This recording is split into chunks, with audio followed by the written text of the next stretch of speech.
is the future of packaging? That's the question we put to the panel, facilitated by Brad Barron. Brad Barron is the packaging master. He's an expert in packaging with over 25 years experience at Procter & Gamble. Welcome, Brad. Hey, how are you today? I'm great. I've really enjoyed our theme. We're on the final theme number 6, cultural differences in packaging. Tell us about this theme. Yeah, so this was actually proposed by one of our panelists, Christine Yolen, when we had a discussion about what hot topics could be. And, one of the things about our panel, we have people from all over the world, and it became apparent that depending on where you're from, you look at things from a different point of view. So we thought it would be good to have a chat about that and tease some insights out. Tell us about the panel that had this conversation.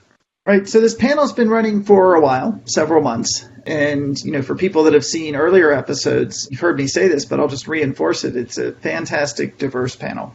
And that's the thing that gives the power of the insights. We have people from all over the world, people looking at the packaging question from a technology point of view, from a marketing point of view, from a psychology point of view. And it's just that wide breadth of input and perspectives really is what leads to the rich insights. And you do have some rich insights coming up. I'm really looking forward to sharing this with people because it's so fascinating. Let's start here by going into your executive summary. Culture matters. Tell us about this. Yeah, so the summary is pretty straightforward here, but sometimes simple is best. And basically, at the end of the day, you need to remember that the world is made up of different places with different points of view. And if you try to take the same package and reapply it everywhere, you're probably going to trip up. Okay, so one size does not fit all. The flip side of that, though, the plus, is that it's not that difficult to figure out how to make your packages win around the world. You just need to be in touch with the regional needs, with the local needs, and the things that drive differences in different markets across the world. Great. Let's go ahead and get into key point number 1 here, which is talking about how important packaging is to the customers, because they do notice it. It's important. Absolutely. And, one of the fascinating things I found in my career and also talking with people on the panel is while packaging matters to everybody, different cultures are looking for different things. So the example that Himanshu here has about Japan is perfect. So in Japan, when you're buying food, quality of the food, the aesthetics of the food is incredibly important. And basically, people look at the food that they're buying. They want to see food that is beautiful, that gives them the best aesthetic experience and also assurance that it's going to taste good. So as a result, food packaging in Japan tends to be clear. So you can see the food inside. I could contrast that with China.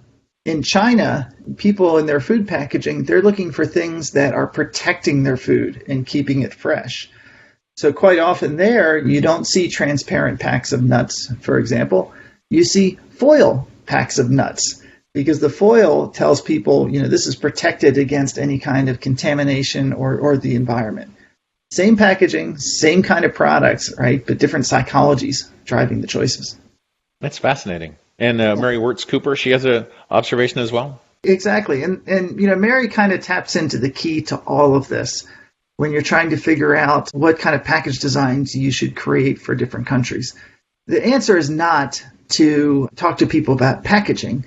The answer is to understand the fundamentals of the different cultures, right? I mean, what is important to people? What are people aspiring to? What are they afraid of? When you really understand that, you can translate that into your packaging needs. So just like, the prior example in Japan, people in their food, they're looking for a fantastic experience that includes great aesthetics. Therefore, your packaging will be clear. So they're not seeking the clear packaging directly. It's their cultural intent, okay, to have, beauty in everything that they do, which drives the transparency there. And if you take that approach of understanding the culture first, then the answers become pretty apparent. In the key point number 2, you sort of talk about some success in terms of changing your packaging to fit the culture, right? Like this Coca-Cola can here. Yeah, so these are good insights. These examples are good ones where companies have taken advantage of local insights while still, maintaining what they're trying to do at their heart and their core. So Coke is a perfect example. This is picture here in particular is a can of Coke from China, and it says Coca-Cola. Cola is how you used to say Coke in Chinese, actually.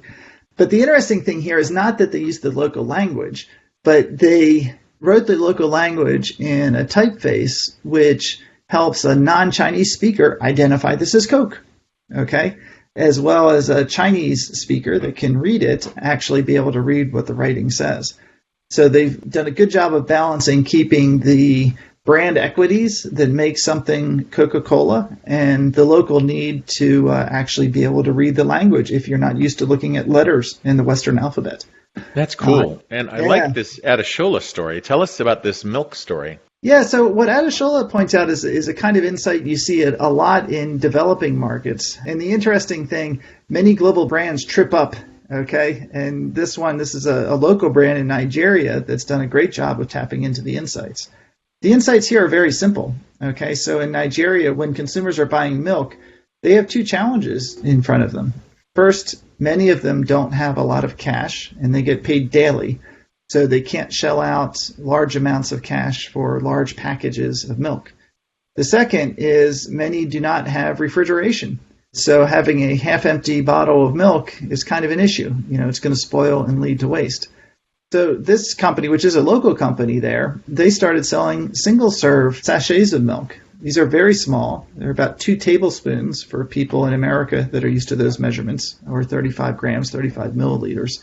As you can see in his data here, it grew the brand, over 10%, which is fantastic growth. That's great. All by tapping into those local needs and desires.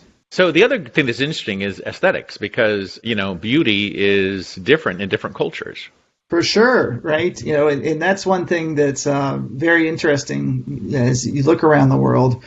For people that have only spent time in their country, they become accustomed to one aspect being what's attractive, okay? And that's in how we look for in our partners. That's in art that we see. That's in, the surroundings around us. And as Himanshu points out here, it's not necessarily the same everywhere, right? Because it's your perception of what is lovely and beautiful is shaped by how you were brought up, shaped by the things that are around you and all those founding experiences. It really comes down to beauty is emotional response to things that you see, and those emotions are going to be different based on your background. It's so interesting, Brad. Yeah, and and Christine talks about color in particular. Color is such a trigger. I had a package launch for myself where we reapplied packaging colors from Latin America because we wanted to do a very quick launch in China. The Chinese consumers hated them, while the Latin American consumers loved them. We thought we were being smart and clever and going fast, while in reality we gave them something that they really didn't like. So we fixed them. We came up with colors that they liked, and then we discovered that U.S. consumers actually had very similar taste and liked those colors that we had in China. So sometimes you have differences, and sometimes you have similarities you never would think of unless you probed a little bit and really understand what's going on. Well, it's so great to have this diverse panel like yourself that has so much experience that they can bring to the table. Tell us about these 3 top experts that stood out.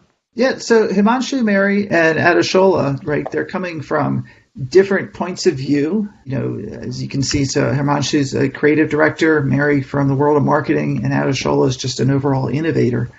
They're coming from different parts of the world as well, different cultural backgrounds as well. And especially in this kind of topic, that's the thing that really matters, right? Is not limiting your thinking and thought process to just what's sitting there in front of you. You reach out to people like these 3 who are outstanding at articulating the insights that they have and what they've learned through the course of their careers. This has really been such a great panel, and this is our final theme, I know, theme number 6. So if people found this interesting, I encourage you to go back and check out all of the themes, 1, 2, 3, 4, and 5. And you can apply a lot of this knowledge to all kinds of things in branding, not just packaging, right?